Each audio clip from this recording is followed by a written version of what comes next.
देवाच्या नावानं देव माणसाच्या नावानं गप्प बसा की काय गल्लीत बोंबलताय काय कोर्टात आहे लक्षात येत नाही का अहो आप्पा गोपाळ सुटून आलाय की आपला ए लक्क्या कुठे चालला तोंड लपून हा जामकर साहेबाच्या चमच्या तुला तर आपल्या सख्या दोस्तावर विश्वास नव्हता हा? आता जिरली का जिरली हा ए आतल्या गाठीच्या उगाच अख्खं गाव आमच्या गोपाळा देव माणूस नाही म्हणत कळलं का अरे हो की मग तर गोपाळ सुटलाय मला आनंदच झालाय की दिसतोय की आनंद तोंडाव किती झालाय ती होय नका रे त्याला काय बोलू बाकीच्यांसारखा त्याचा पण काहीतरी गैरसमज झाला असेल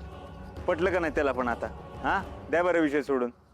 बघ बघ कसं बोलतोय तुझ्याबद्दल एवढं बोलून बी हा बघितलं का अरे राहू द्या असेल त्याला काहीतरी काम असेल राहू द्या गोपाळ अरे किती बरं वाटतंय आज माझ्या जीवाला तू परत आलायस तर किती त्रास सहन केलास रे त्यांनी लई त्रास दिला नाही ना मग तुला आई अगं तुझ्या प्रेमामुळं तुझ्या आशीर्वादामुळेच मला लढायची उमेद मिळाली बघ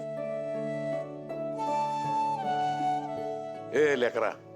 तू नक्की मला माफ केला ना का अजून बी मनात राग धरून आहेस तू आप्पा तुमची गाडी अजून तिथंच अडकली का अहो झालं गेलं द्या विषय सोडून इतक्या वर्षांनी मी घरी आलोय तुमच्या प्रेमापासून लांब आहे मी आता हे असं मनात राग धरून त्या प्रेमाला येऊन मुकू का मानला हा पोरा तुला एकदम खानदानी आहे बघ देशमुखांचा रगत यायच्या अंगामध्ये अजिबात टाकमगला नाही मस्त लढलंस की एकदम तू हा हिम्मतरावचं लेकरू शोभतंय बघा तो तू हा बर चला घरी चला समधी आज तुझ्या आवडीचं जेवण बनवते चला हा नाही नाही चला चला घरी जाऊ चला चला ही लाली कुठेच कशी दिसत नाहीये